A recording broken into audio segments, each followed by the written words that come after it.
ਪੰਜਾਬ ਸਰਕਾਰ ਉਪਰਾਲੇ ਕਰ ਰਹੀ ਹੈ ਕਿ ਪੰਜਾਬ ਦੇ ਵਿੱਚ ਉਦਯੋਗ ਵੱਧ ਤੋਂ ਵੱਧ ਲਗਾਏ ਜਾਣ ਅਤੇ ਮੁਹਾਲੀ ਨੂੰ ਉਦਯੋਗਾਂ ਦਾ ਹੱਬ ਬਣਾਇਆ ਜਾਵੇ। ਪਹਿਲਾਂ 4 ਇਨਵੈਸਟਮੈਂਟ ਸਮਿਟਾਂ ਕੀਤੀਆਂ ਜਾ ਚੁੱਕੀਆਂ ਨੇ, ਹੁਣ 5ਵੀਂ ਇਨਵੈਸਟਮੈਂਟ ਸਮਿਟ ਹੋਣ ਜਾ ਰਹੀ ਹੈ। ਮੇਰੇ ਨਾਲ ਨੇ ਡਾਕਟਰ ਪੀਜੇ ਸਿੰਘ ਜੋ ਉਸ ਸਮਿਟ ਦੇ ਵਿੱਚ ਭਾਸ਼ਣ ਵੀ ਦੇਣਗੇ ਅਤੇ ਲਗਾਤਾਰ ਸਾਰੀਆਂ ਸਮਿਟਾਂ ਇਹਨਾਂ ਨੇ ਅਟੈਂਡ ਵੀ ਕੀਤੀਆਂ ਨੇ। ਇਹਨਾਂ ਨਾਲ ਗੱਲ ਕਰਦੇ ਹਾਂ ਕਿ ਇਹਨਾਂ ਸਮਿਟਾਂ ਦਾ ਵਾਕਈ ਕੋਈ ਫਾਇਦਾ ਹੁੰਦਾ ਹੈ ਜਾਂ ਫਿਰ ਗੱਲ ਉੱਥੇ ਖੜੀ ਹੈ ਜਿੱਥੇ 10-12 ਸਾਲ ਪਹਿਲਾਂ ਸੀ। ਸਰ ਸਵਾਗਤ ਹੈ ਤੁਹਾਡਾ। ਦੇਖੋ ਇੱਦਾਂ ਹੈਗਾ, ਜਿਹੜਾ ਤੁਸੀਂ ਗੱਲ ਕਰ ਰਹੇ ਹੋ ਕਿ ਵੀ ਇਸ ਸਮਿਟਾਂ ਦਾ ਫਾਇਦਾ ਵੀ ਹੁੰਦਾ ਹੈ ਕਿ ਨਹੀਂ ਹੁੰਦਾ। ਦੇਖੋ ਇੱਦਾਂ ਹਰ ਸਰਕਾਰ ਆਪਣੇ ਵੱਲੋਂ ਕੋਸ਼ਿਸ਼ ਕਰਦੀ ਹੈ ਚੰਗਾ ਕੰਮ ਕਰਨ ਦੀ, ਚੰਗੀਆਂ ਪੋਲਿਸੀਜ਼ ਲਿਆਉਣ ਦੀ, ਇੰਡਸਟਰੀ ਦੇ ਹਿੱਤ ਦੇ ਪ੍ਰੋਗਰਾਮਸ ਕਰਨ ਦੀ, ਅਤੇ ਜਿੰਨਾ ਕੁ ਵੀ ਉਹ ਕੰਮ ਕਰਦੀ ਹੈ ਉਹ ਫਿਰ ਉਹਨੂੰ ਮਾਰਕੀਟ ਕਰਨਾ ਚਾਹੁੰਦੀ ਹੈ, ਉਹਨੂੰ ਦੱਸਣਾ ਚਾਹੁੰਦੀ ਹੈ।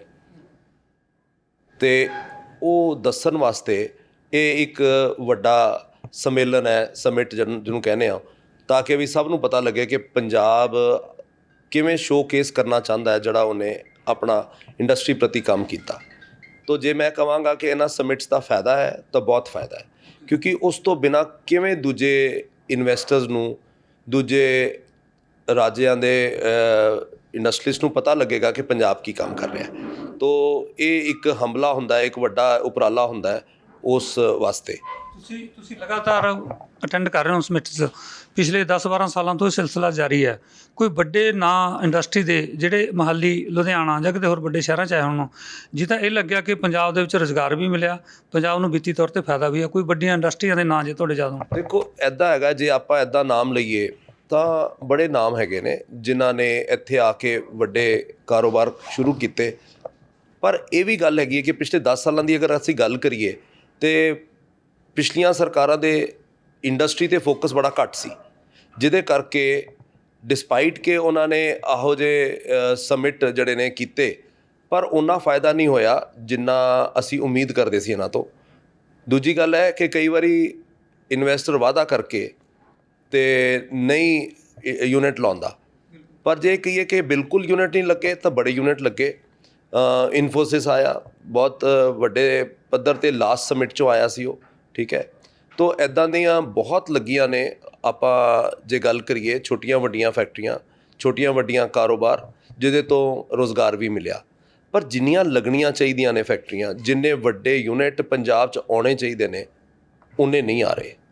ਤੋ ਜਿਹੜਾ ਮਾਹੌਲ ਹੈ ਇੰਡਸਟਰੀਅਲ ਗਰੋਥ ਦਾ, ਇਸ ਤੋਂ ਜ਼ਿਆਦਾ ਹੋਣਾ ਚਾਹੀਦਾ ਹੈ। ਇਹ ਮੈਂ ਗੱਲ ਕਰ ਰਿਹਾ ਸੀ ਪਿਛਲੇ 10 ਸਾਲਾਂ ਦੀ।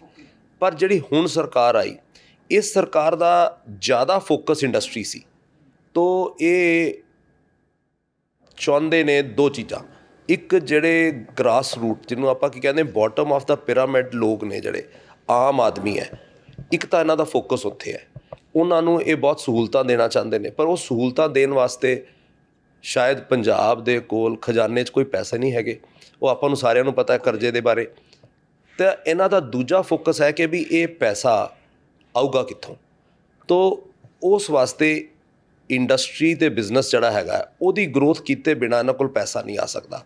ਤੋ ਜਿਹੜੀ ਮੌਜੂਦਾ ਸਰਕਾਰ ਹੈ, ਇਹਦਾ ਬੜਾ ਫੋਕਸ ਹੈ ਇਸ ਗੱਲ ਦੇ ਉੱਤੇ ਕਿ ਇੰਡਸਟਰੀ ਅਤੇ ਬਿਜ਼ਨਸ ਨੂੰ ਸਪੋਰਟ ਕੀਤਾ ਜਾਵੇ। ਆਪਾਂ ਕਹਿ ਸਕਦੇ ਹਾਂ ਕਿ ਇਹ ਇਹਨਾਂ ਦੀ ਪਹਿਲੀ ਸਮਿਟ ਹੈ, ਇਨਵੈਸਟਮੈਂਟ ਸਮਿਟ ਪਹਿਲੀ ਹੈ। ਇਹਦੇ ਜਿਹੜੇ ਰਿਜ਼ਲਟ ਆਉਣਗੇ ਸਾਲ 2 ਸਾਲ ਤੱਕ ਸਾਹਮਣੇ ਆ ਸਕਦੇ ਆ। ਦੇਖੋ ਇੱਦਾਂ ਵੇ ਕਿ ਉਹਦੇ ਇਨੀਸ਼ੀਅਲ ਪ੍ਰੋਮਿਸ ਜਿਹੜੇ ਨੇ ਉਹ ਤਾਂ ਨਾਲ ਦੇ ਨਾਲ ਹੀ ਹੋ ਜਾਣਗੇ। ਪਹਿਲੇ 3 ਮਹੀਨਿਆਂ 'ਚ ਆਪਾਂ ਨੂੰ ਅੰਦਾਜ਼ਨ ਨਜ਼ਰ ਆ ਜਾਣਗੇ ਕਿ ਕਿਹੜੇ ਇਨਵੈਸਟਰਸ ਆਏ, ਕਿੰਨਾ ਉਹਨਾਂ ਨੇ ਕਮਿਟ ਕੀਤਾ। ਪਰ ਦੇਖੋ ਪੈਸਾ ਆ ਕੇ ਯੂਨਿਟ ਸਟਾਰਟ ਹੋਣ ਨੂੰ ਦੇਰ ਲੱਗਦੀ ਹੈ। ਹੁਣ ਜਿਵੇਂ ਅਸੀਂ ਆਪਣੀ ਗੱਲ ਕਰੀਏ ਤਾਂ ਅਸੀਂ ਕਮਿਟ ਕੀਤਾ ਇਸ ਮੌਜੂਦਾ ਸਰਕਾਰ ਨੂੰ ਕਿ ਅਸੀਂ ਯੂਨਿਟ ਲਾਉਣਾ ਹੈ, ਅਤੇ ਅਸੀਂ ਪਹਿਲਾਂ 125 ਕਰੋੜ ਦੀ ਕਮਿਟਮੈਂਟ ਦਿੱਤੀ, ਜਿਹੜਾ ਅਸੀਂ ਹੁਣ ਯੂਨਿਟ ਅਗਲੇ 3 ਮਹੀਨਿਆਂ 'ਚ ਸ਼ੁਰੂ ਕਰ ਲਾਂਗੇ। ਪਰ ਲੱਗਿਆ ਤਾਂ 8-9 ਮਹੀਨੇ ਲੱਗ ਗਏ ਇਸ ਸਟੇਜ 'ਤੇ ਪਹੁੰਚਦੇ। ਹਾਲੇ ਬਿਲਡਿੰਗ ਬਣਦੀ ਪਈ ਹੈ ਕਿ from the stage that we committed and to the stage that we have reached where the employment will actually happen, it will take us another 3-4 months, ਅਤੇ ਉਸ ਤੋਂ ਬਾਅਦ ਫੈਕਟਰੀ ਚਾਲੂ ਹੋ ਜਾਏਗੀ। ਪਰ ਇਸ ਸਮਿਟ ਦੇ ਵਿੱਚ ਅਸੀਂ ਹੋਰ ਸਰਕਾਰ ਨੂੰ 300 ਕਰੋੜ ਨਵਾਂ ਇਨਵੈਸਟਮੈਂਟ ਕਮਿਟ ਕਰਨਾ ਚਾਹੁੰਦੇ ਹਾਂ, ਅਤੇ ਉਹਦੇ ਨਾਲ ਐਟਲੀਸਟ 1000 ਲੋਕਾਂ ਨੂੰ ਫਰੈਸ਼ ਰੁਜ਼ਗਾਰ ਮਿਲੇਗਾ। ਪਰ ਜੇ ਅੱਜ ਅਸੀਂ ਕਮਿਟ ਕਰਦੇ ਹਾਂ ਤਾਂ ਸੋਚੋ ਸਾਨੂੰ 1.5 ਸਾਲ ਲੱਗੂਗੀ ਬਿਲਡਿੰਗ ਬਣਾਉਣ ਨੂੰ, ਅਤੇ ਉਹਨੂੰ ਅੱਗੇ ਐਕਚੁਅਲ ਯੂਨਿਟ ਨੂੰ ਚੱਲਦਾ ਕਰਨ ਨੂੰ। ਤੇ ਜਿਹੜੇ ਪਲਾਟ ਵਗੈਰਾ ਮਿਲਦੇ ਆ ਉਹ ਬਾਕੀ ਕੰਸੈਸ਼ਨ ਤੇ ਮਿਲਦੇ ਆ ਕਿ ਸਰਕਾਰ ਦੀ ਕਹਿਣ ਦੀ ਗੱਲਾਂ? ਕਿਉਂਕਿ ਮੋਹਾਲੀ ਦੇ ਵਿੱਚ ਇੱਕ ਪਲਾਟ ਸਕੈਂਡਲ ਵੀ ਹੋਇਆ, ਜਾਲੀ ਨਾਮਾਂ ਤੇ ਅਜੇ ਤੱਕ ਵਿਕੇ ਨਹੀਂ ਉਹ ਪਲਾਟ, ਕਈ ਹਜ਼ਾਰ ਕਰੋੜ ਦਾ ਸਕੈਂਡਲ ਹੈ। ਉਹ ਇਸ ਤਰ੍ਹਾਂ ਦੀ ਵੀ ਤੁਹਾਨੂੰ ਦਿੱਕਤਾਂ ਆਉਂਦੀਆਂ ਨੇ ਕਿ ਕਈ ਵਾਰ ਜਾਲਸਾਜ਼ੀ ਕਰ ਜਾਂਦੇ ਆ ਲੋਕ, ਅਸਲੀ ਬੰਦੇ ਨੂੰ ਜਿਹੜਾ ਇੱਥੇ ਇੰਡਸਟਰੀ ਲਾਉਣੀ ਚਾਹੁੰਦਾ ਉਹਨੂੰ ਪਲਾਟ ਨਹੀਂ ਮਿਲਦੇ ਕਈ ਵਾਰੀ। ਦੇਖੋ, ਪੁਰਾਣੇ ਜ਼ਮਾਨੇ ਦੀ ਗੱਲ ਹੈ ਜਿਹੜੀ ਆਪਾਂ ਕਹਿੰਦੇ ਸੀ ਵੀ ਸਬਸਿਡਾਈਜ਼ਡ ਰੇਟਸ ਦੇ ਉੱਤੇ ਸਰਕਾਰ ਪਲਾਟ ਅਲਾਟ ਕਰਦੀ ਸੀ। ਅਤੇ ਪੁਰਾਣੇ ਜ਼ਮਾਨੇ ਦੀ ਗੱਲ ਹੈ ਕਿ ਜਦੋਂ ਸਰਕਾਰ ਕੀ ਕਰਦੀ ਸੀ, ਆਫ ਦਾ ਸ਼ੈਲਫ ਵੱਡਾ ਇੰਡਸਟਰੀਲਿਸਟ ਆਉਂਦਾ ਸੀ, ਉਹਨੂੰ ਕਹਿੰਦੇ ਸੀ ਵੀ ਲੈ ਵੀ ਤੈਨੂੰ ਅਸੀਂ ਜ਼ਮੀਨ ਦਿਆਂਗੇ ਵੀ ਤੁਹਾਨੂੰ ਇੰਨਾ ਬੈਨੀਫਿਟ ਹੋ ਜਾਊਗਾ। ਇਹ ਪਿਛਲੇ ਕੁਝ ਸਾਲਾਂ ਦਾ ਤਾਂ ਬੰਦ ਹੀ ਹੋ ਚੁੱਕੀ ਹੈ, ਕੋਈ ਸਰਕਾਰੀ ਅਲਾਟਮੈਂਟ ਹੋਈ ਨਹੀਂ ਸ਼ਾਇਦ, ਠੀਕ ਹੈ। ਅਤੇ ਆਫ ਦਾ ਸ਼ੈਲਫ ਸਕੀਮ ਤਾਂ ਮੇਰੇ ਖਿਆਲ ਹੁਣ ਪਾਲਿਸੀ 'ਚ ਵੀ ਨਹੀਂ ਹੈ, ਹੁਣ ਤਾਂ ਬੰਦ ਹੀ ਹੋ ਗਈ ਹੈ। ਸੋ ਪੁਰਾਣੇ ਦੇ ਵਿੱਚ ਜਦੋਂ ਮੁਹਾਲੀ 'ਚ ਮੰਨ ਲਓ ਕੋਈ ਇੰਡਸਟਰੀਅਲ ਪਲਾਟ ਕੋਈ ਵੀ ਨਹੀਂ ਸੀ, ਉਦੋਂ ਸ਼ਾਇਦ ਇਹ ਬਣੇ ਹੋਣਗੇ ਸਵਰਾਜ ਟਰੈਕਟਰ ਵਗੈਰਾ ਬਣੇ ਹੋਣਗੇ, ਵੱਡੀਆਂ ਫੈਕਟਰੀਆਂ ਆਈਆਂ, ਰਨਬੈਕਸੀ ਆਈ, PTL ਆਈ, ਹਾਂ। ਤਾਂ ਉਦੋਂ ਉਹਨਾਂ ਨੇ ਕੁਝ ਰਾਇਤਾਂ ਵੀ ਦਿੱਤੀਆਂ ਹੋਣਗੀਆਂ, ਉਹਨਾਂ ਨੂੰ ਤਾਂ ਦਿੱਤੀਆਂ ਹੋਣਗੀਆਂ, ਪਰ ਹੁਣ ਉਹ ਰਾਇਤਾਂ ਵਾਲਾ ਮਾਹੌਲ ਹੀ ਖਤਮ ਹੋ ਚੁੱਕਾ ਹੈ।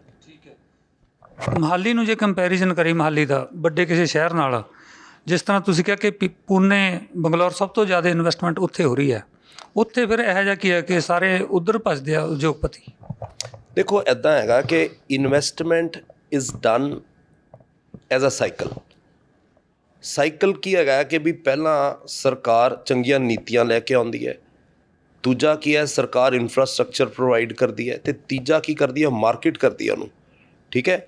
ਅਤੇ ਉਸ ਤੋਂ ਬਾਅਦ ਕੀ ਹੁੰਦਾ ਹੈ ਕਿ ਕੁਝ ਇਨਵੈਸਟਰਸ ਨੂੰ ਖਿੱਚ ਕੇ ਲਿਆਉਂਦੀ ਹੈ, ਇਹ ਪਹਿਲਾ ਪਾਰਟ ਹੈ ਸਾਈਕਲ ਦਾ। ਉਹ ਤੋਂ ਬਾਅਦ ਕੀ ਹੁੰਦਾ ਹੈ ਕਿ ਵੀ ਕੁਝ ਇਨਵੈਸਟਰਸ ਐਕਚੁਅਲ ਯੂਨਿਟ ਲਾਉਂਦੇ ਨੇ, ਅਤੇ ਉਸ ਵੱਡੇ ਯੂਨਿਟਸ ਦੇ ਆਉਣ ਨਾਲ ਛੋਟੀ ਇੰਡਸਟਰੀ ਬਣਦੀ ਹੈ।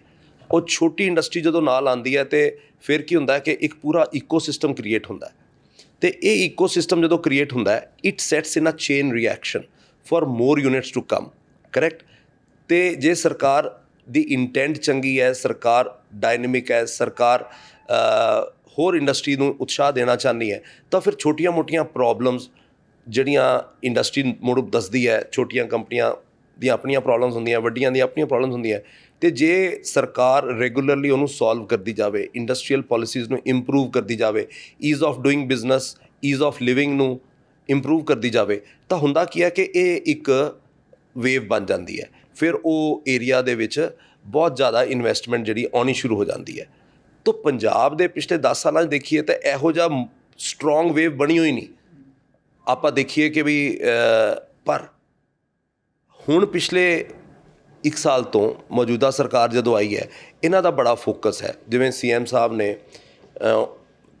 ਵਿਦਿਨ ਆਈ ਥਿੰਕ 60 ਡੇਜ਼ ਉਹਨਾਂ ਨੇ ਪਹਿਲੇ ਸਾਰੇ ਇੰਡਸਟਰੀਜ਼ ਨੂੰ, ਵੱਡਿਆਂ ਨੂੰ ਬੁਲਾਇਆ ਅਤੇ ਜਾਣਨ ਦੀ ਕੋਸ਼ਿਸ਼ ਕੀਤੀ ਪਈ ਤੁਹਾਡੀਆਂ ਪ੍ਰੋਬਲਮਸ ਕੀ ਨੇ। ਤਾਂ ਆਈ ਥਿੰਕ ਤਾਜ 'ਚ ਸਬਮਿਟ ਹੋਇਆ ਸੀ, ਮੈਂ ਵੀ ਗਿਆ ਸੀ ਉੱਥੇ। ਤਾਂ ਉਹਨਾਂ ਨੇ ਬੜੀਆਂ ਗੱਲਾਂ ਸਮਝੀਆਂ ਸਾਡੇ ਤੋਂ, ਸਾਰਿਆਂ ਤੋਂ, ਅਤੇ ਨਾਲ ਹੀ ਨਾਲ ਕੁਝ ਵਾਅਦੇ ਵੀ ਕੀਤੇ, ਕੁਝ ਪੂਰੇ ਹੋ ਗਏ, ਕੁਝ ਹੁੰਦੇ ਪਏ ਨੇ, ਕੁਝ ਨਹੀਂ ਹੋਏ। ਪਰ ਗੱਲ ਕੀ ਹੈ, ਇੰਟੈਂਟ ਨਜ਼ਰ ਆ ਰਹੀ ਹੈ ਕਿ ਸਰਕਾਰ ਕੁਝ ਕਰਨਾ ਚਾਹੁੰਦੀ ਹੈ। ਤਾਂ ਇਹ ਸਾਈਕਲ ਜਿਹੜਾ ਹੈ ਨਾ, ਇਹਦਾ ਬਿਗਨਿੰਗ ਸਾਨੂੰ ਹੁਣ ਨਜ਼ਰ ਆਇਆ। ਚੰਗੀ ਇੰਡਸਟਰੀਅਲ ਪਾਲਿਸੀ ਆਈ ਹੈ। ਉਸ ਤੋਂ ਇਲਾਵਾ ਕੀ ਹੋਇਆ ਕਿ ਇਨਵੈਸਟਮੈਂਟਸ ਕੁਛ ਆਈਆਂ ਨੇ ਪਿੱਛੇ, ਜੇ ਮੈਂ ਅਖਬਾਰ 'ਚ ਪੜ੍ਹ ਰਿਹਾ ਸੀ, 30,000 ਕਰੋੜ ਦੀਆਂ ਇਨਵੈਸਟਮੈਂਟ ਪਿਛਲੇ 9 ਮਹੀਨੇ 'ਚ ਆਈਆਂ ਨੇ, ਵਿਚ ਇਜ਼ ਅ ਗੁੱਡ ਸਟਾਰਟ। ਅਤੇ ਦੂਜੀ ਗੱਲ ਹੈ ਕਿ CM ਸਾਹਿਬ ਆਪ ਘੱਟੋ ਘੱਟ 10 ਮੀਟਿੰਗਾਂ ਇੰਡਸਟਰੀਜ਼ ਨਾਲ ਲੈ ਚੁੱਕੇ ਨੇ 9 ਮਹੀਨਿਆਂ ਦੇ ਵਿੱਚ। ਕਦੀ ਅੱਜ ਤੱਕ CM ਸਾਡੇ ਕੋਲ ਨਹੀਂ ਆਏ ਸੀ ਇੱਦਾਂ ਚੱਲ ਕੇ। ਤਾਂ ਹੁਣ ਅਸੀਂ, ਸਿੰਸ ਮੈਂ CIA ਦੇ ਵਿੱਚ ਐਗਜ਼ੈਕਟਿਵ ਦੇ ਵਿੱਚ ਵਾਈਸ ਚੇਅਰਮੈਨ ਹਾਂ, ਅਤੇ ਮੈਂ ਦੇਖਦਾ ਕਿ ਉਹਨਾਂ ਦਾ ਬੜਾ ਫੋਕਸ ਹੈਗਾ ਇੰਡਸਟਰੀ ਦੇ ਉੱਤੇ। ਸੋ ਇਹਦੇ ਤੋਂ ਹੁਣ ਕੀ ਹੋਏਗਾ, ਚੰਗੀਆਂ ਪਾਲਿਸੀਆਂ ਆ ਗਈਆਂ। ਹੁਣ ਜੇ ਚੰਗੇ ਇਸ ਸਮਿਟ ਤੋਂ ਬਾਅਦ ਚੰਗੇ ਇਨਵੈਸਟਰਸ ਆ ਜਾਣਗੇ, ਤਾਂ ਪਹਿਲਾ ਸਾਈਕਲ ਪੂਰਾ, ਪਹਿਲਾ ਪਾਰਟ ਆਫ ਦਾ ਸਾਈਕਲ ਪੂਰਾ ਹੋਏਗਾ। ਉਸ ਤੋਂ ਬਾਅਦ ਉਸ ਵੱਡੀਆਂ ਇੰਡਸਟਰੀਆਂ ਦੇ ਆਲੇ ਦੁਆਲੇ ਬਹੁਤ ਸਾਰੀ ਜਿਹੜੀ ਨਾਲ OEM ਇੰਡਸਟਰੀ, ਛੋਟੀ ਮੋਟੀ ਇੰਡਸਟਰੀ ਜਿਹੜੀ ਨਾਲ ਸਪੋਰਟਿਵ ਇੰਡਸਟਰੀ ਲੱਗਦੀ ਹੈ, ਉਹ ਜਦੋਂ ਲੱਗਣੀ ਸ਼ੁਰੂ ਹੋਏਗੀ ਤਾਂ ਇੱਥੇ ਵੀ ਸਾਈਕਲ ਸ਼ੁਰੂ ਹੋ ਜਾਏਗਾ। ਬੜਾ ਮਾਹੌਲ ਪੋਜ਼ਿਟਿਵ ਹੈਗਾ ਕਿਉਂਕਿ ਇੰਟੈਂਟ ਪੋਜ਼ਿਟਿਵ ਹੈ। ਇੰਡਸਟਰੀ ਅਕਸਰ ਮਾਰ ਖਾਂਦੀ ਹੈ ਮਾਰਕੀਟਿੰਗ ਤੋਂ, ਜਾਂ ਫਿਰ ਸਕਿੱਲ ਵਾਲੇ ਜਿਹੜੇ ਆਪਾਂ ਕਹਿੰਦੇ ਹੁਨਰਮੰਦ ਕਾਮੇ, ਇੱਥੇ ਤੁਹਾਨੂੰ ਕੋਈ ਦਿੱਕਤ ਆਉਂਦੀ ਹੈ, ਮਿਲਦੇ ਆ ਹੁਨਰਮੰਦ ਕਾਮੇ, ਜਾਂ ਉਸ ਲੈਵਲ ਦੀ ਐਜੂਕੇਸ਼ਨ ਹੈਗੀ ਆ ਜੋ ਵੋਕੇਸ਼ਨਲ ਐਜੂਕੇਸ਼ਨ ਦੀ ਆਪਾਂ ਗੱਲ ਕਰਦੇ ਹਾਂ? ਦੇਖੋ, ਮੈਂ ਹਮੇਸ਼ਾ ਜਦੋਂ ਇੰਡਸਟਰੀਅਲ ਸਕਿਲਡ ਵਰਕਰ ਦੀ ਗੱਲ ਕਰਾਂਗਾ, ਮੈਂ ਦੋ ਟੁਕੜਿਆਂ 'ਚ ਗੱਲ ਕਰਾਂਗਾ। ਪਹਿਲਾ ਹੈਗਾ ਜਿਹੜਾ ਇੰਡਸਟਰੀਅਲ ਕੰਮ ਹੈ, ਇੰਡਸਟਰੀਅਲ ਵਰਕਰ ਹੈ, ਰਾਈਟ, ਅਤੇ ਦੂਜਾ ਹੈਗਾ ਜਿਹੜਾ ਸੀਨੀਅਰ ਹੈ, ਜਿਹੜਾ ਇੰਡਸਟਰੀਅਲ ਮੈਨੇਜਰ ਹੈ। ਇਹ ਦੋਨਾਂ ਦੀ ਗੱਲ ਕਰਦੇ ਹਾਂ ਤਾਂ ਇੰਡਸਟਰੀਅਲ ਮੈਨੇਜਰ ਦੀ ਪ੍ਰੋਬਲਮ ਹੈ ਬਹੁਤ ਜ਼ਿਆਦਾ ਕਿ very senior people, very competent people are not available, they are in shortage. ਹਾਲਾਂਕਿ ਉਸ ਤਰ੍ਹਾਂ ਦੀ ਡਿਗਰੀ ਕੀਤੇ ਹੋਏ ਬੜੇ ਨੇ, ਪਰ ਡਿਗਰੀਆਂ ਦੀ ਵੈਲਿਊ ਘਟੀ ਪਈ ਹੈ ਕਿਉਂਕਿ ਇੰਨੇ ਕਾਲਜ ਨੇ ਜਿਹੜੀਆਂ ਸਬ ਸਟੈਂਡਰਡ ਡਿਗਰੀਆਂ ਦੇਈ ਜਾਂਦੇ ਨੇ। ਠੱਪਾ ਲੱਗਿਆ ਇੰਜੀਨੀਅਰ ਹੈ, ਠੱਪਾ ਲੱਗਿਆ ਕਾਗਜ਼ੀ ਕਹਿ ਸਕਦੇ ਹਾਂ, ਕਾਗਜ਼ੀ ਪ੍ਰੈਕਟੀਕਲੀ ਉਹਨਾਂ ਕੋਲ ਹੈ ਨਹੀਂ ਕੁਝ ਨਹੀਂ ਆਉਂਦਾ, ਨਾ ਉਹਨਾਂ ਨੇ ਢੰਗ ਨਾਲ ਕਲਾਸਾਂ ਅਟੈਂਡ ਕੀਤੀਆਂ ਅਤੇ ਨਾ ਉਹਨਾਂ ਨੂੰ ਕੁਝ ਆਉਂਦਾ ਹੈ, ਨਾ ਉਹਨਾਂ ਦੇ ਟੈਸਟ ਪਤਾ ਨਹੀਂ ਕਿਵੇਂ ਪਾਸ ਹੁੰਦੇ, ਨੰਬਰ ਇੰਨੇ ਨੇ, ਉਹ ਕਾਗਜ਼ੀਆਂ ਡਿਗਰੀਆਂ ਲੈ ਕੇ ਆਉਂਦੇ ਨੇ, ਉਹ ਇੱਥੇ ਆ ਕੇ ਫਿਰ ਸਾਨੂੰ ਕਹਿੰਦੇ ਨੇ ਸਿਖਾਓ। ਤਾਂ ਇੰਡਸਟਰੀ ਇੱਕ ਕੰਪੀਟੈਂਟ ਬੰਦਾ ਰੱਖ ਕੇ ਕੰਮ ਕਰਾ ਸਕਦੀ ਹੈ। ਇਹ ਯੂਨੀਵਰਸਿਟੀ ਥੋੜ੍ਹੀ ਹੈ ਕਿ ਅਸੀਂ ਮੁੜ ਕੇ ਪੜ੍ਹਾਉਣ ਲੱਗ ਪਈਏ, ਠੀਕ ਹੈ ਨਾ। ਤਾਂ ਇੱਥੇ ਇਸ ਗੱਲ ਦੀ ਵਾਕਿਆ ਕਮੀ ਹੈ। ਪਰ ਜੇ ਆਪਾਂ ਹੁਣ ਇੰਡਸਟਰੀਅਲ ਕਾਮਿਆਂ ਦੀ ਗੱਲ ਕਰੀਏ, ਇੰਡਸਟਰੀਅਲ ਵਰਕਰਸ ਦੀ ਗੱਲ ਕਰੀਏ, ਹੋਰ ਇੱਕ ਸਵਾਲ ਲੈ ਲਾਂ, ਕਿਉਂਕਿ MBA ਵਾਲੇ ਅਕਸਰ ਆਉਂਦੇ ਆ ਮੈਨੇਜਮੈਂਟ ਦੇ ਵਿੱਚ, MBA ਦੇ ਹਾਈ ਲੈਵਲ ਦੇ ਉੱਚ ਵਿਦਿਅਕ ਅਦਾਰੇ ਉਹ ਵੀ ਘੱਟ ਨੇ ਪੰਜਾਬ ਦੇ ਵਿੱਚ, ਸ਼ਾਇਦ ਉੱਧਰ ਧਿਆਨ ਨਹੀਂ ਦਿੱਤਾ ਗਿਆ। ਦੇਖੋ ਇੱਦਾਂ ਵੇਂ ਕਿ ਯੂ ਆਰ ਰਾਈਟ ਕਿ MBA ਇੰਪਾਰਟ ਕਰਨ ਵਾਲੇ ਬੜੀਆਂ ਯੂਨੀਵਰਸਿਟੀਆਂ ਆ ਗਈਆਂ ਨੇ, ਪੰਜਾਬ 'ਚ ਵੀ ਬਹੁਤ ਨੇ, ਪਰ ਸਾਨੂੰ IIM ਚਾਹੀਦੇ, ਸਾਨੂੰ ਉੱਚ ਕੋਟੀ ਦੇ ਕਾਲਜ ਚਾਹੀਦੇ ਨੇ ਜਿੱਥੋਂ ਸਾਨੂੰ ਬੜੇ ਕੰਪੀਟੈਂਟ MBA ਮਿਲਣ। ਅਤੇ ਦੂਜੀ ਗੱਲ ਇੱਕ ਹੋਰ ਹੈ ਕਿ ਜਿਹੜਾ ਵੀ MBA ਡਿਗਰੀ ਹੈ ਉਹ ਕਿਉਂ ਦੇਈ ਜਾਂਦੇ ਨੇ ਬਿਨਾਂ ਠੱਪੇ ਵਾਲੇ ਕਾਗਜ਼ੀ, ਕਿਉਂ ਦੇਈ ਜਾਂਦੇ ਨੇ ਡਿਗਰੀਆਂ। ਆਈ ਥਿੰਕ ਸਰਕਾਰ ਨੂੰ ਇਹਨੂੰ ਵੀ ਦੇਖਣਾ ਚਾਹੀਦਾ ਕਿ ਵੀ ਸਟੈਂਡਰਡ ਮੇਨਟੇਨ ਕਰਨ, ਵਰਨਾ ਕੀ ਹੋਏਗਾ ਕਿ ਅਸੀਂ MBA ਦੀ ਡਿਗਰੀ ਲੈ ਲਈ ਹੈ ਅਤੇ ਫਿਰ ਆਉਂਦਾ ਜਾਂਦਾ ਕੁਛ ਨਹੀਂ ਹੈ। ਅਲਟੀਮੇਟਲੀ ਅਸੀਂ ਅਨਇੰਪਲੋਏਬਿਲਿਟੀ ਕਿ ਪੜ੍ਹੇ ਲਿਖੇ ਬੇਰੁਜ਼ਗਾਰ ਕ੍ਰੀਏਟ ਕਰ ਰਹੇ ਹਾਂ। ਇਹਦੇ ਲਈ ਇੱਕ ਵਾਰੀ ਕੈਪ ਦੀ ਚੱਲੀ ਸੀ ਗੱਲ ਕਿ ਜਿਹੜੇ ਇੰਜੀਨੀਅਰਿੰਗ ਕਾਲਜ ਨੇ ਇੱਕ ਕੈਪ ਹੋਵੇ ਜਾਂ ਸਰਕਾਰ ਦਾ ਇੱਕ ਕੰਟਰੋਲ ਹੋਵੇ, ਐਜੂਕੇਸ਼ਨ ਦਾ ਮਿਆਰ ਵੀ ਦੇਖੇ, ਫੀਸਾਂ ਦਾ ਸਟਰਕਚਰ ਵੀ ਦੇਖੇ। ਦੋਨੇ ਪਾਸੇ ਮਾਪਿਆਂ ਦੀ ਲੁੱਟ ਹੋ ਰਹੀ ਆ, ਬੱਚੇ ਟ੍ਰੇਨਡ ਵੀ ਨਹੀਂ ਹੁੰਦੇ, ਫੀਸਾਂ ਵੀ ਡਬਲ ਦਿੱਤੀਆਂ ਜਾ ਰਹੀਆਂ ਨੇ। ਉਹਦੇ ਬਾਰੇ ਇੱਕ ਵਾਰੀ ਉਪਰਾਲੇ ਚੱਲੇ ਸੀ, ਵਿੱਚ ਰਹਿ ਗਈ ਗੱਲ ਕੈਪਟਨ ਸਰਕਾਰ ਵੇਲੇ। ਉਹ ਹੋਣਾ ਚਾਹੀਦਾ ਇਸ ਤਰ੍ਹਾਂ ਦਾ ਕਿ ਜੋ ਇੰਜੀਨੀਅਰਿੰਗ ਕਾਲਜ ਨੇ ਉਹਨਾਂ ਦਾ ਵੀ ਇੱਕ ਸਟੈਂਡਰਡ ਮੇਨਟੇਨ ਹੋਵੇ।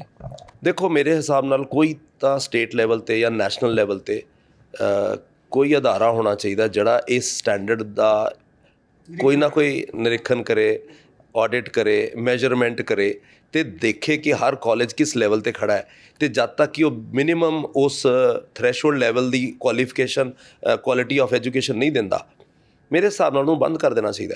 ਕਿਉਂਕਿ ਅਦਰਵਾਈਜ਼ ਦੇਖੋ, ਜੋ ਤੁਸੀਂ ਕਹਿ ਰਹੇ ਹੋ ਕਿ ਵਾਕਈ ਪੇਰੈਂਟਸ ਦੇ ਪੈਸੇ ਖਰਾਬ ਹੋ ਗਏ, ਬੱਚਿਆਂ ਦਾ ਟਾਈਮ ਖਰਾਬ ਹੋ ਗਿਆ ਅਤੇ ਬੱਚਿਆਂ ਦਾ ਨਾਲ ਭਵਿੱਖ ਖਰਾਬ ਹੋ ਗਿਆ। ਜੇ ਮੰਨ ਲਓ ਉਹਨੂੰ MBA ਦੀ ਡਿਗਰੀ ਨਾ ਮਿਲਦੀ, ਉਹ ਭਾਵੇਂ ਕੁਛ ਵੀ ਸਿੱਖਦਾ ਅਤੇ ਕੁਛ ਵੀ ਲੱਗ ਜਾਂਦਾ, ਪਰ ਅੱਜ MBA ਦੀ ਡਿਗਰੀ ਕਰਕੇ ਉਹ ਇੱਕ ਵੱਡਾ ਅਫਸਰ ਬਣਨਾ ਚਾਹੁੰਦਾ ਹੈ, ਉਹਨਾਂ ਜੋਗਾ ਹੈ ਨਹੀਂ, ਉਹਨਾਂ ਕੰਪੀਟੈਂਟ ਹੈ ਨਹੀਂ, ਜੋਬ ਉਹਨੂੰ ਮਿਲਦੀ ਨਹੀਂ, ਉਹ ਕਿਸੇ ਜੋਗਾ ਵੀ ਨਹੀਂ ਹੈ, ਉਹ ਕੋਈ ਹੋਰ ਕੰਮ ਵੀ ਨਹੀਂ ਕਰ ਸਕਦਾ ਅਤੇ ਨਾ ਉਹ MBA ਵਾਲੀ ਡਿਗਰੀ ਨੂੰ ਆਪਣੀ ਯੂਜ਼ ਕਰ ਸਕਦਾ। ਇਸ ਪਾਸੇ ਧਿਆਨ ਦੇਣ ਦੀ ਲੋੜ ਆ। ਤੁਸੀਂ ਜਦੋਂ ਸਮਿਟ ਦੇ ਵਿੱਚ ਬੋਲੋਗੇ ਇਸ ਮੁੱਦਿਆਂ ਨੂੰ ਵੀ ਤੁਸੀਂ ਉਭਾਰਨ ਦੀ ਕੋਸ਼ਿਸ਼ ਕਰੋਗੇ? ਦੇਖੋ ਮੈਂ ਇੱਕ ਪੈਨਲ ਡਿਸਕਸ਼ਨ 'ਚ ਹਾਂ ਜਿਹਦੇ ਵਿੱਚ ਹੈਲਥ ਕੇਅਰ ਅਤੇ ਫਾਰਮਾ, ਮੈਡੀਕਲ ਡਿਵਾਈਸਿਸ, ਇਹ ਮੁੱਦਿਆਂ ਦੇ ਉੱਤੇ ਗੱਲ ਹੈ।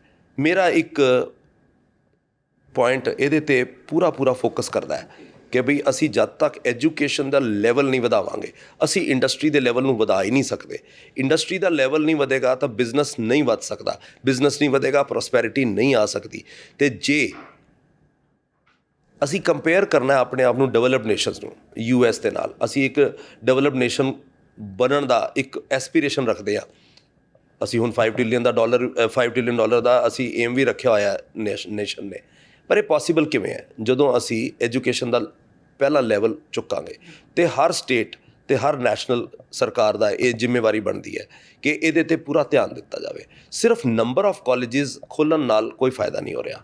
ਹੁਨਰਮੰਦ ਕਾਮਿਆਂ ਦੀ ਗੱਲ ਸੀ, ਤੁਸੀਂ ਦੋ ਪਾਰਟ ਦੇ ਵਿੱਚ ਗੱਲ ਕਰ, ਉਹ ਰਹਿ ਗਈ। ਹੁਨਰਮੰਦ ਕਾਮਿਆਂ ਦੀ ਗੱਲ ਕਰੀਏ ਤਾਂ I think Punjab has the best labour, the quality of labor that is available in Punjab is the best.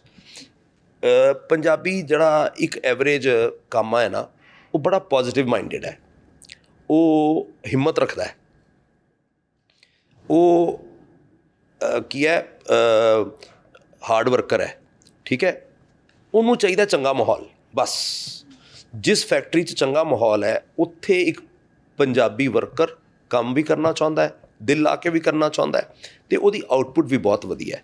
ਅਤੇ ਦੂਜੀ ਗੱਲ, ਪੰਜਾਬ ਦਾ ਸਭ ਤੋਂ ਜ਼ਿਆਦਾ ਜਿਹੜਾ ਪੋਜ਼ਿਟਿਵ ਚੀਜ਼ ਹੈ ਉਹ ਕੀ ਹੈ, ਜਿਹੜਾ ਇੰਪਲੋਇਰ ਇੰਪਲੋਈ ਰਿਲੇਸ਼ਨਸ, ਮਤਲਬ ਇੱਥੇ ਤੁਸੀਂ ਕਦੀ ਸਟ੍ਰਾਈਕ ਨਹੀਂ ਦੇਖੋਗੇ, ਅਤੇ ਨਾ ਹੀ ਪੰਜਾਬੀ ਜਿਹੜੀ ਲੇਬਰ ਹੈ ਉਹਦੀ ਕਦੀ ਇਸ ਤਰੀਕੇ ਦਾ ਸੋਚ ਹੈਗੀ ਹੈ ਕਿ ਵੀ ਆਪਾਂ ਝੰਡੇ ਲੈ ਕੇ ਕੋਈ ਆਪਾਂ ਖੜੇ ਹੋਣੇ ਹੈ।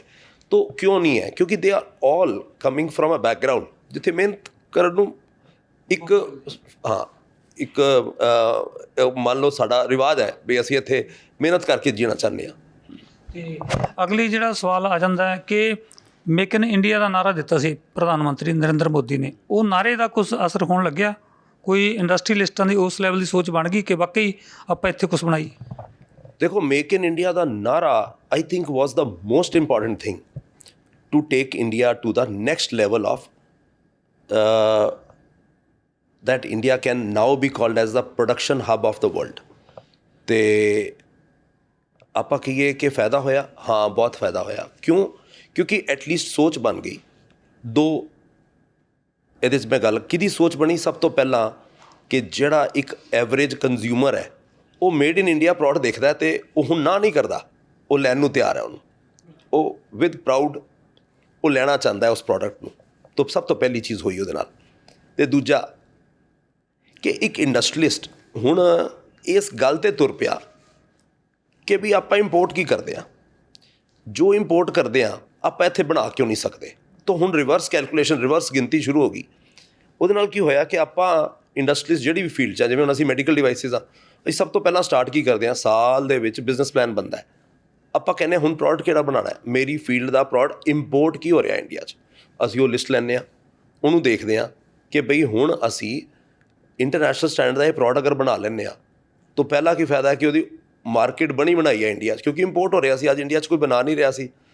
ਅਤੇ ਦੂਜੀ ਗੱਲ ਹੈ ਕਿ ਇੰਡੀਆ ਦੀ ਜਿਹੜੀ ਉਹ ਇੰਪੋਰਟ ਜਿਹੜੀ ਹੈ ਉਹ ਬੰਦ ਹੋਏਗੀ ਅਤੇ India will become self sufficient. ਔਰ ਕਿਉਂਕਿ ਹੁਣ ਕੰਜ਼ਿਊਮਰ ਵੀ ਇੰਡੀਅਨ ਪ੍ਰੋਡਕਟ ਲੈਣ ਨੂੰ ਤਿਆਰ ਬੈਠਾ ਹੈ, ਖੁਸ਼ ਹੋ ਕੇ ਲੈਂਦਾ ਹੈ, ਤਾਂ ਇਹ ਸਾਰਾ ਇੱਕੋ ਸਿਸਟਮ ਜਿਹੜਾ ਹੈ ਨਾ ਉਹ ਕ੍ਰੀਏਟ ਹੋ ਗਿਆ ਕਿ ਮੇਕ ਇਨ ਇੰਡੀਆ ਬਣਾਉਣ ਵਾਲੇ ਬਣਾਉਣ ਲੱਗ ਪਏ, ਖਰੀਦਣ ਵਾਲੇ ਖਰੀਦਣ ਲੱਗ ਪਏ। ਫਿਰ ਨੈਕਸਟ ਸਟੈਪ ਹੈ ਤੋਂ ਕੀ ਚੱਲਣ ਲੱਗ ਪਿਆ ਕਿ ਹੁਣ ਜਦੋਂ ਮੇਰੇ ਕੋਲ ਐਕਸੈਸ ਕਪੈਸਿਟੀ ਹੈ ਮੈਂ ਹੁਣ ਐਕਸਪੋਰਟ ਕਰਾਂ, ਤਾਂ ਇਹ ਸਾਰੇ ਸਾਈਕਲ ਦਾ ਬੜਾ ਫਾਇਦਾ ਹੋਇਆ। ਅਤੇ ਜਿਹੜਾ ਇੰਡਸਟਰੀ ਡਿਪਾਰਟਮੈਂਟ ਦੀ ਗੱਲ ਕਰੀਏ, ਆਪਣੇ ਸਰਕਾਰ ਕੋਲ ਉਸ ਲੈਵਲ ਦੀ ਅਫਸਰਸ਼ਾਹੀ, ਉਸ ਲੈਵਲ ਦੇ ਇੰਪਲਾਈਜ਼ ਜਿਹੜੇ ਤੁਹਾਨੂੰ ਸਪੋਰਟ ਕਰਦੇ ਹੋਣ ਹੈਗੀ ਆ ਉਹ, ਕਿ ਐਵੇਂ ਡੰਗ ਟਪਾਈ ਵਾਲੀ ਗੱਲ ਚੱਲਦੀ ਰਹੀ? ਦੇਖੋ, ਪੰਜਾਬ ਦੀ ਅਫਸਰਸ਼ਾਹੀ ਦੀ ਗੱਲ ਕਰੀਏ ਤਾਂ ਇਹਨਾਂ ਨੂੰ ਜਿਹੜੇ ਹੋਰ ਡਿਵੈਲਪਡ ਸੂਬੇ ਨੇ, ਪੰਜਾਬ ਦੀ ਹਾਲੇ ਗਿਣਤੀ ਪਿੱਛੇ ਹੈ। ਈਜ਼ ਆਫ ਡੂਇੰਗ ਬਿਜ਼ਨਸ ਦੇ ਵਿੱਚ ਪੰਜਾਬ ਅੱਗੇ ਲੰਘ ਗਿਆ, ਪਰ ਕਿਤੇ ਨਾ ਕਿਤੇ ਸਾਨੂੰ ਜਿਹੜਾ ਸੈਕਟਰੀਏਟ ਹੈ, ਜਿਹੜਾ ਅਫਸਰਸ਼ਾਹੀ ਹੈ, ਉਹਨੂੰ ਹੋਰ ਪ੍ਰੋਫੈਸ਼ਨਲਾਈਜ਼ ਹੋਣਾ ਪਏਗਾ। ਅਸੀਂ ਪੰਜਾਬ 'ਚ ਦੇਖਦੇ ਹਾਂ ਅੱਜ ਵੀ ਡਿਲੇਜ਼ ਨੇ, ਕੋਈ ਵੀ ਕਲੀਅਰੈਂਸਿਸ ਦੇ ਉੱਤੇ ਹੈਗੀਆਂ ਨੇ। ਹਾਲਾਂਕਿ ਕੰਮ ਕੀਤਾ ਜਾ ਰਿਹਾ, ਈਜ਼ ਆਫ ਡੂਇੰਗ ਬਿਜ਼ਨਸ 'ਤੇ ਵੀ ਕੀਤਾ ਜਾ ਰਿਹਾ, ਸਿੰਗਲ ਵਿੰਡੋ 'ਤੇ ਵੀ ਕੀਤਾ ਜਾ ਰਿਹਾ, ਪਰ ਫਿਰ ਵੀ ਦੇਖੋ ਅਸੀਂ ਕਿਵੇਂ ਸੋਚਾਂਗੇ ਕਿ ਚੰਗੀ ਹੈ ਕਿ ਮਾੜੀ ਹੈ, ਕਿ when we compare with other states ਤਾਂ ਹਾਲੇ ਇੰਪਰੂਵਮੈਂਟ ਦੀ ਲੋੜ ਹੈ। ਜਿਹੜਾ ਪਹਿਲਾਂ ਇੰਸਪੈਕਟਰੀ ਰਾਜ ਰਿਹਾ, ਸੇਲ ਟੈਕਸ ਵਾਲੇ ਵੱਖਰੇ, ਇਨਕਮ ਟੈਕਸ ਵਾਲੇ ਵੱਖਰੇ, ਜਿਵੇਂ ਹੁੰਦਾ ਕਿ ਜੋਕਾਂ 'ਚ ਬਣੀਆਂ ਹੋਈਆਂ ਸੀ, ਮੈਂ ਪੰਜਾਬੀ ਸਿੱਧਾ ਕਹਿ ਸਕਦਾ, ਸਾਰਿਆਂ ਨੂੰ ਪਤਾ ਹੈ, ਉਹ 'ਤੇ ਥੋੜ੍ਹੀ ਰੋਕ ਲੱਗੀ ਹੈ। ਜਿਹੜਾ ਭ੍ਰਿਸ਼ਟਾਤੰਤਰ ਜਿਹੜਾ ਬਣਿਆ ਸੀ, ਭ੍ਰਿਸ਼ਟਾਚਾਰ ਜਿਹੜਾ ਫੈਲਿਆ ਹੋਇਆ ਸੀ, ਉਹ 'ਤੇ ਕੁਛ ਰੋਕ ਲੱਗੀ ਹੁਣ? ਦੇਖੋ, ਸਭ ਤੋਂ ਪਹਿਲਾਂ GST ਦੇ ਆਉਣ 'ਤੇ ਇਸ ਦੇ ਉੱਤੇ ਬੜਾ ਇੰਪੈਕਟ ਹੋਇਆ ਕਿ ਅਫਸਰਸ਼ਾਹੀ ਬਹੁਤ ਘੱਟ ਗਈ, ਕਿਉਂਕਿ ਪਹਿਲਾਂ ਕਹਿੰਦੇ ਸੀ ਬਾਈ ਟੈਕਸਿਸ ਨੇ, ਬਾਈ ਟੈਕਸੀ ਨੂੰ ਮਿਲਾ ਕੇ ਇੱਕ ਟੈਕਸ ਬਣਾ ਦਿੱਤਾ, ਤਾਂ ਉਹਦੇ ਨਾਲ ਤਾਂ ਬਹੁਤ ਰਿਲੀਫ ਮਿਲਿਆ ਇਸ ਗੱਲ ਦਾ ਕਿ ਤੁਸੀਂ ਬਹੁਤ ਸਾਰੇ ਡਿਪਾਰਟਮੈਂਟਸ ਨਾਲ ਗੱਲਬਾਤ ਹੀ ਨਹੀਂ ਕਰਨੀ। ਜਿਹੜਾ ਓਵਰਆਲ ਇੰਪੈਕਟ GST ਨਾਲ ਆਇਆ ਉਹ ਐਂਟੀ ਕਰਪਸ਼ਨ 'ਤੇ ਵੀ ਆਇਆ, ਕਰਪਸ਼ਨ ਘਟੀ ਹੈ, ਠੀਕ ਹੈ, ਟੈਕਸਿਸ ਵਧੇ ਨੇ ਉਹਦੇ ਕਰਕੇ। ਦੂਜੀ ਗੱਲ ਕੀ ਹੈਗੀ ਹੈ ਕਿ ਜਿਹੜੀ ਮੌਜੂਦਾ ਸਰਕਾਰ ਹੈ ਉਹ ਬਹੁਤ ਫੋਕਸ ਲੈ ਕੇ ਬੈਠੀ ਹੈ ਕਿ ਅਸੀਂ ਇੱਕ ਕਰਪਸ਼ਨ ਫਰੀ ਸੁਸਾਇਟੀ ਬਣਾਉਣੀ ਹੈ, ਪੰਜਾਬ ਨੂੰ ਕਰਪਸ਼ਨ ਫਰੀ ਕਰਨਾ ਹੈ, ਔਰ ਉਹ ਬੜੇ ਜੋਸ਼ ਨਾਲ ਇਸ ਕੰਮ 'ਤੇ ਲੱਗੇ ਹੋਏ ਨੇ। ਤਾਂ ਉਹਦਾ ਵੀ ਬੜਾ ਇੰਪੈਕਟ ਹੈ, ਕਿਉਂਕਿ ਉੱਪਰੋਂ ਜਦੋਂ ਜਿਹੜਾ ਸੀਨੀਅਰ ਮੋਸਟ ਲੀਡਰ ਹੈ ਉਹ ਅਨਾਊਂਸ ਕਰ ਦਿੰਦਾ ਕਿ this is my philosophy, this is my strategy, ਉਹ ਥੱਲੇ ਤੱਕ ਫਿਰ ਸਭ ਨੂੰ ਮੈਸੇਜ ਪਹੁੰਚ ਜਾਂਦਾ ਹੈ। ਤਾਂ ਕਰਪਸ਼ਨ ਫਰੀ ਜਿਹੜਾ ਹੈ ਪੰਜਾਬ, ਉਹ ਉਸ ਵੱਲ ਤੁਰ ਪਿਆ। ਕਈ ਰੀਜ਼ਨਸ ਕਰਕੇ ਤੁਰਿਆ, ਪਰ ਅੱਜ ਅਸੀਂ ਦੇਖੀਏ ਤਾਂ ਕਰਪਸ਼ਨ ਬੜੀ ਘੱਟ ਚੁੱਕੀ ਹੈ। ਤੁਸੀਂ ਕਾਫੀ ਅੱਛੀਆਂ ਗੱਲਾਂ ਕੀਤੀਆਂ, ਚਾਹੇ ਐਜੂਕੇਸ਼ਨ ਨੂੰ ਲੈ ਕੇ ਹੋਵੇ, ਚਾਹੇ ਭ੍ਰਿਸ਼ਟਾ ਤੰਤਰ ਬਾਰੇ ਹੋਵੇ, ਪਰ ਇਹ ਨਹੀਂ ਲੱਗਦਾ ਕਿ ਜਦੋਂ ਹੁਣ ਪੰਜਾਬ ਦੇ ਵਿੱਚ ਹੋਰ ਇੰਡਸਟਰੀ ਲਿਆਉਣ ਦੀ ਲੋੜ ਹੈ, ਕੋਈ ਐਵੇਂ ਦਾ ਕਮਿਸ਼ਨ ਬਣੇ, ਕੋਈ ਐਵੇਂ ਦਾ ਕੋਈ ਬਕਾਇਦਾ ਕੋਈ ਕਮੇਟੀ ਬਣੇ ਜਿਹਦੇ ਵਿੱਚ ਇੰਡਸਟਰੀਲਿਸਟ ਵੀ ਹੋਣ, ਜਿਹਦੇ ਵਿੱਚ ਵੱਡੇ ਅਫਸਰ ਵੀ ਹੋਣ, ਮਾਹਰ ਬੰਦੇ ਵੀ ਹੋਣ, ਉੱਥੇ ਕੋਈ ਲੱਗਦਾ ਕਿ ਘਾਟ ਹੈ ਤੁਹਾਨੂੰ? ਹਾਂ, ਮੇਰੇ ਹਿਸਾਬ ਨਾਲ ਕਿ ਆਪਾਂ ਨੂੰ ਸੈਂਟਰ ਆਫ ਐਕਸਲੈਂਸ ਬਣਾਉਣੇ ਪੈਣਗੇ ਪੰਜਾਬ 'ਚ। ਇੱਦਾਂ ਨਹੀਂ ਕਿ ਅਸੀਂ ਹਰ ਇੰਡਸਟਰੀ ਲਿਆ ਸਕਦੇ ਹਾਂ ਇੱਥੇ ਅਤੇ ਹਰ ਇੰਡਸਟਰੀ 'ਤੇ ਕੰਮ ਕਰ ਸਕਦੇ ਹਾਂ। ਤਾਂ ਸਾਨੂੰ ਕੁਝ ਜਿਹੜੀਆਂ ਫੋਕਸਡ ਇੰਡਸਟਰੀਆਂ ਚੁਣਨੀਆਂ ਚਾਹੀਦੀਆਂ ਨੇ, ਜਿਨ੍ਹਾਂ ਨੂੰ ਅਸੀਂ ਸੈਂਟਰ ਆਫ ਐਕਸਲੈਂਸ ਕਹਿ ਸਕਦੇ ਹਾਂ। ਅਤੇ ਹਰ ਸੈਂਟਰ ਆਫ ਐਕਸਲੈਂਸ ਦਾ ਇੱਕ ਥਿੰਕ ਟੈਂਕ ਹੋਵੇ। ਥਿੰਕ ਟੈਂਕ ਦੇ ਵਿੱਚ ਸਰਕਾਰ ਦੇ ਬੰਦੇ ਹੈ ਨਾ, ਅਤੇ ਅਫਸਰ, ਇੰਡਸਟਰੀਲਿਸਟ, ਅਤੇ ਕੀ ਜਿਹੜੇ ਸਿਟੀਜ਼ਨਸ ਹੁੰਦੇ ਨੇ ਉਹਨਾਂ ਦਾ ਇੱਕ ਥਿੰਕ ਟੈਂਕ ਬਣਨਾ ਚਾਹੀਦਾ, ਗਰੁੱਪ ਬਣਨਾ ਚਾਹੀਦਾ, ਜਿਹੜੇ ਰਲ ਕੇ ਸੋਚਣ ਕਿ ਇਸ ਪ੍ਰੋਬਲਮ ਨੂੰ ਕਿਵੇਂ ਸੋਲਵ ਕਰ ਸਕਦੇ ਹਾਂ, ਇਸ ਇੰਡਸਟਰੀ ਨੂੰ ਅੱਗੇ ਕਿਵੇਂ ਲੈ ਕੇ ਜਾ ਸਕਦੇ ਹਾਂ ਅਤੇ ਗਰੋਥ ਕਿਵੇਂ ਲਿਆ ਸਕਦੇ ਹਾਂ। ਤੋ ਅਸੀਂ ਟੀਚਾ ਤਾਂ ਸਾਨੂੰ ਵਰਲਡ ਕਲਾਸ ਅਤੇ ਦੁਨੀਆ ਦੇ ਬੈਸਟ ਦੇਸ਼ਾਂ ਨਾਲ ਕੰਪੇਅਰ ਕਰਕੇ, ਬੈਂਚਮਾਰਕ ਕਰਕੇ ਹੀ ਚੱਲਣਾ ਪਏਗਾ। ਹੋਰ ਕੋਈ ਹੁਣ ਰਸਤਾ ਨਹੀਂ ਰਿਹਾ। ਅਤੇ ਜਿਹੜੀਆਂ ਪਹਿਲਾਂ 4 ਸਮਿਟ ਹੋ ਚੁੱਕੀਆਂ ਨੇ, 5ਵੀਂ ਇਨਵੈਸਟਮੈਂਟ ਸਮਿਟ ਹੁਣ ਹੋ ਰਿਹਾ ਤੁਹਾਡੇ ਗੁਆਂਢ ਦੇ ਵਿੱਚ ਨੇੜੇ, ਉਹਨਾਂ ਦਾ 4ਾਂ ਦਾ ਆਪਾਂ ਜੇ ਦੇਖੀਏ ਕਿ ਆਹ ਚੰਗਾ ਪੱਖ ਹੈ, ਆਹ ਕੁਝ ਮਾੜੇ ਪੱਖ ਆਏ ਨੇ, ਉਹਦੇ ਬਾਰੇ ਕੀ ਕਹਿਣਾ? ਦੇਖੋ, ਮੈਂ ਇਹਦੇ ਚੰਗਾ ਮਾੜਾ ਤਾਂ ਮੈਂ ਸ਼ਾਇਦ I am not competent enough to call like that. ਮੈਂ ਕਹਿ ਸਕਦਾ ਕਿ ਉਨਾ ਫਾਇਦਾ ਹੋ ਗਿਆ ਜਿੰਨਾ ਸੋਚਿਆ ਸੀ ਉਸ ਮੌਕੇ ਦੀਆਂ ਸਰਕਾਰਾਂ ਨੇ। ਦੇਖੋ, ਇੱਦਾਂ ਹੈਗਾ ਕਿ ਕਿੰਨਾ ਫਾਇਦਾ ਹੋਣਾ ਚਾਹੀਦਾ ਸੀ, ਕਿੰਨਾ ਹੋਇਆ, ਮੈਂ ਇਹਦੇ 'ਤੇ ਨਹੀਂ ਕਮੈਂਟ ਕਰ ਪਾਵਾਂਗਾ। ਪਰ ਯੈਸ, ਕਿ ਜਿੰਨਾ ਐਜ਼ ਆ ਇੰਡਸਟਰੀਲਿਸਟ ਅਸੀਂ ਸੋਚਦੇ ਹਾਂ ਫਾਇਦਾ ਹੋਣਾ ਚਾਹੀਦਾ ਸੀ, ਹਾਂ, ਇਸ ਤੋਂ ਜ਼ਿਆਦਾ ਹੋਣਾ ਚਾਹੀਦਾ ਸੀ। ਇੱਥੇ ਪਿਛਲੇ ਕੁਝ ਸਾਲਾਂ ਜਿੰਨੀਆਂ ਇੰਡਸਟਰੀਆਂ ਲੱਗੀਆਂ, ਇਸ ਤੋਂ ਜ਼ਿਆਦਾ ਲੱਗਣੀਆਂ ਚਾਹੀਦੀਆਂ ਸਨ। ਸ਼ੁਕਰੀਆ। ਸੋ ਇਹ ਸਨ ਡਾਕਟਰ ਪੀਜੇ ਸਿੰਘ, ਜਿਨ੍ਹਾਂ ਨੇ ਬਹੁਤ ਸਾਰੀਆਂ ਗੱਲਾਂ ਕੀਤੀਆਂ ਪੰਜਾਬ ਦੇ ਚੰਗੇ ਭਵਿੱਖ ਨੂੰ ਲੈ ਕੇ, ਪੰਜਾਬ ਦੀ ਵੋਕੇਸ਼ਨਲ ਐਜੂਕੇਸ਼ਨ ਨੂੰ ਲੈ ਕੇ, ਅਤੇ ਨਾਲ ਅਫਸਰਸ਼ਾਹੀ ਬਾਰੇ। ਸੋ ਲਗਾਤਾਰ ਇਹਨਾਂ ਨਾਲ ਅਸੀਂ ਮੁਲਾਕਾਤ ਕਰਦੇ ਰਹਾਂਗੇ। ਫਿਲਹਾਲ ਸਾਨੂੰ ਦਿਓ ਆਗਿਆ। ਕੈਮਰਾਮੈਨ ਅਜੇ ਦੇ ਨਾਲ ਦਰਸ਼ਨ ਸਿੰਘ ਖੋਖਰ, SS ਨਗਰ, ਮੋਹਾਲੀ।